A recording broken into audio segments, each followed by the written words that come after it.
సొలొమోను 13 సంవత్సరములు తన నగరును కట్టించుచుండి దానినంతటిని ముగించెను. మరియు అతడు లెబానోను అరణ్యపు నగరును కట్టించెను. దీని పొడవు 100 మూరలు, వెడల్పు 80 మూరలు, ఎత్తు 30 మూరలు. 4 వరుసల దేవదారు స్తంభముల మీద దేవదారు దూలములు వేయబడెను. మరియు 45 స్తంభముల మీద పక్క గదుల పైన దేవదారు కర్రలతో అది కప్పబడెను. ఆ స్తంభములు వరుసకు పైగా 19 చొప్పున 3 వరుసలు ఉండెను. 3 వరుసల కిటికీలు ఉండెను. 3 వరుసలతో కిటికీలు ఒకదానికొకటి ఎదురుగా ఉండెను. తలుపుల యొక్కయు కిటికీల యొక్కయు స్తంభములు చౌకముగా ఉండెను. 3 వరుసలలో కిటికీలు ఒకదానికొకటి ఎదురుగా ఉండెను. మరియు అతడు స్తంభములు గల ఒక మంటపమును కట్టించెను. దాని పొడవు 80 మూరలు, వెడల్పు 30 మూరలు. ఒక మంటపమును వాటి ఎదుట ఉండెను. స్తంభములను లావులు గల దూలముల వాటి ఎదుట ఉండెను. తరువాత తాను తీర్పు తీర్చకునుటకై ఒక అధికార మండపమును కట్టించెను. దాని నట్టిల్లు కొన మొదలు దేవదారు కర్రతో కట్టబడెను. లోపలి ఆవరణములలో తన నివాసము ఇంటిని విధముగానే కట్టించెను. మరియు సొలొమోను తాను వివాహమైన ఫరో కుమార్తెను ఈ మంటపము వంటి ఒక నగరును కట్టించెను. ఈ కట్టడములన్నీ పునాది మొదలుకొని గోడ చూరు వరకు లోపలను వెలుపలను వాటి పరిమాణ ప్రకారముగా తొలవబడిన నట్టియు రంపముల చేత కోయబడిన నట్టియు మిక్కిలి వెలవెల గల రాళ్లతో కట్టబడెను. ఈ ప్రకారమే గొప్ప ఆవరణపు వైపున ఉన్న వెలుపలి భాగము ఉండెను. దాని పునాది 10 మూరలు గల మిక్కిలి వెలవెల పెద్ద రాళ్లతో వెలగల కట్టబడిన పై తట్టున పరిమాణ ప్రకారముగా చెక్కబడిన మిక్కిలి వెలగల రాళ్లను దేవదారు కర్రలను కలవు.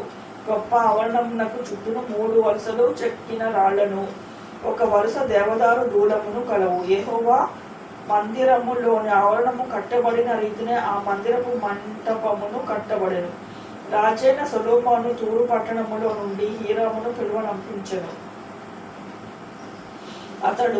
ఇతడు నఫ్తాలి గోత్రపు విధవరాలి కుమారుడై ఉండెను. అతడిని తండ్రి తూరు పట్టణపు వాడకు ఇత్తడి పనివాడు. ఈ హీరాము పూర్ణ ప్రజ్ఞగల బుద్ధిమంతుడును. ఇత్తడితో చేయు సమస్తమైన పనులలో బహు చమత్కారపు పనివాడునై ఉండెను. అతడు సొలొమోను వద్దకు వచ్చి అతని పని అంతయు చేసెను. ఏమనగా అతడు 2 ఇత్తడి స్తంభములు పోతపోసెను. ఒక్కొక్క స్తంభము 18 మూరల నిడి కలది, ఒక్కొక్క 12 మూరల కైవారము కలది. మరియు స్తంభముల మీద ఉంచుటకై ఇత్తడితో 2 పీటలు పోతపోసెను. ఒక పీట యొక్క ఎత్తు 5 మూరలు, రెండవ పీట యొక్క ఎత్తు 5 మూరలు. మరియు స్తంభముల మీద ఉన్న పీటలకు అల్లిక పని వంటి పనియు గొలుసు పని దండలను చేయబడెను.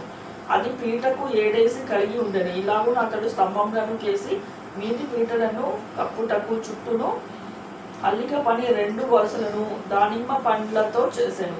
ఈ ప్రకారము అతడు 2వ పీటలకును చేసెను. మరియు స్తంభముల మీది పీటలు 4 మూరల మట్టుకు తామర పుష్పము వంటి పని గలదై ఉండెను. మరియు 2 స్తంభముల మీద ఉన్న పీటల మీద అల్లిక పని దగ్గరనున్న ఉబ్బెత్తుగా పైగా దానిమ్మ పండ్లు ఉండెను. 200 దానిమ్మ పండ్లు ఆ పీట మీద వరుసలుగా చుట్టూ ఉండెను. స్తంభములను అతడు పరిశుద్ధ స్థలపు మంటపములో ఎత్తించెను. కుడి పార్శ్వపు స్తంభమును ఎత్తి దానికి యాకీసు అను పేరు పెట్టెను. ఎడమ పార్శ్వపు స్తంభమును ఎత్తి దానికి బోయజు అని పేరు పెట్టెను. ఈ స్తంభముల మీద తామర వృక్షము వంటి పని ఉండెను.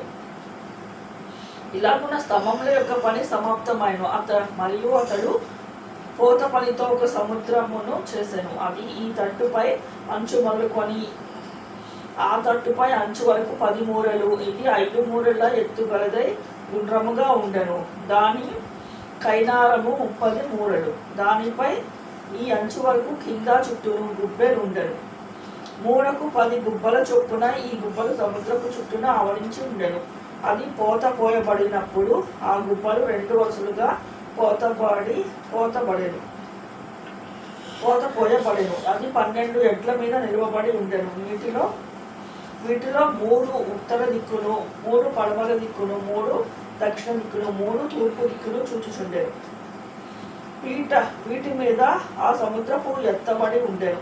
వాటి వెనుకటి భాగము లోపలి తట్టును తిప్పబడి ఉండెను. అది బెత్తెడు దళసరి కలదై ఉండెను. దానిపై అంచు పాత్రకు పై అంచు వలె తామర పుష్పముల వంటి పని కలిగి ఉండెను. అది 9 గరిసెలు పట్టును. మరియు అతడు 10 ఇత్తడి స్తంభములను చేసెను.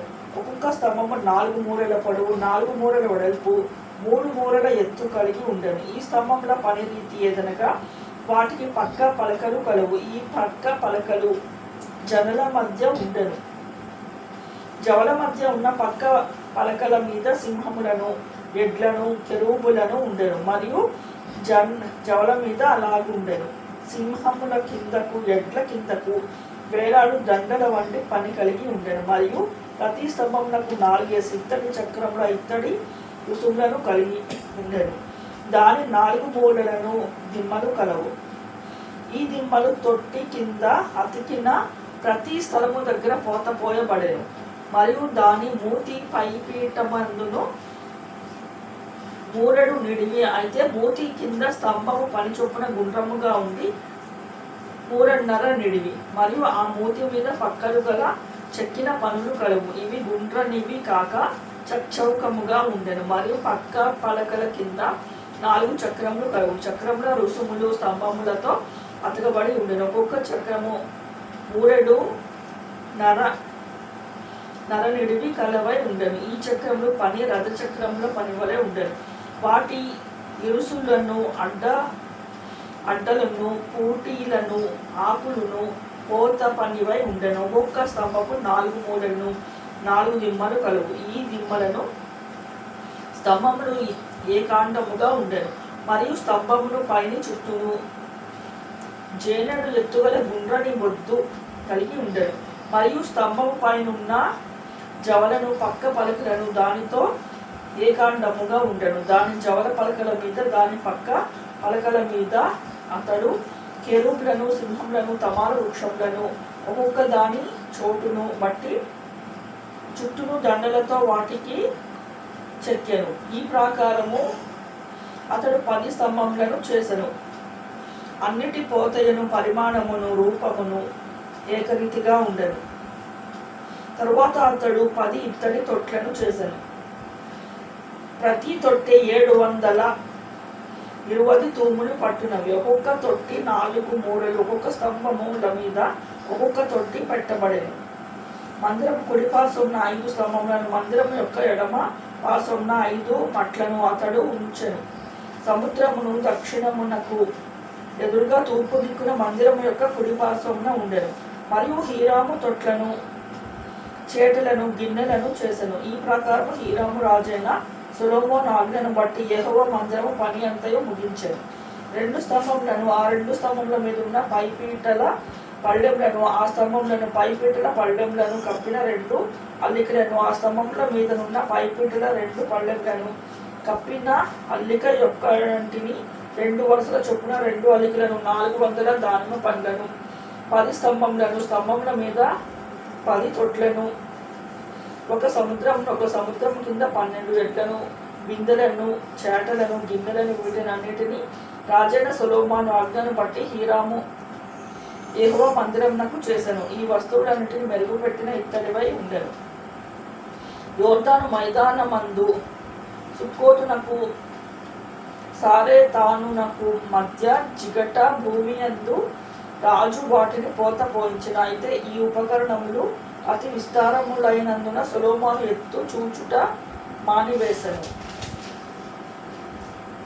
ఇత్తడి యొక్క ఎత్తు ఎంతైనది తెలియబడకపోయెను. మరియు సొలొమోను యెహోవా మందిర స్తంభమైన తక్కువ ఉపకరణములన్నిటినీ చేయించిన. అనగా బంగారు బలిపీఠమును, సముఖము, రొట్టెల నుంచు బంగారపు బల్లలను, గర్భాలయము ముందర కుడి పార్శ్వమున 5ను, ఎడమ పార్శ్వమున 5ను, 10 బంగారపు దీపస్తంభములను, బంగారపు పుష్పములను, ప్రమిదలను, కారులను, మేలిమి బంగారపు పాత్రలను, కత్తెరలను, గిన్నెలను, ధూప కలసములను, అంతర్మందిరములను అతి పరిశుద్ధ స్థలము యొక్క తలుపులకు మందిరమునకు ఆలయము తలుపులకు కలిగిన బంగారపు బంధులకు వీటన్నిటికీ చేయించెను. ఈ ప్రకారము రాజైన సొలొమోను యెహోవా మందిరమునకు చేసిన పని అంతయు సమాప్తమాయెను.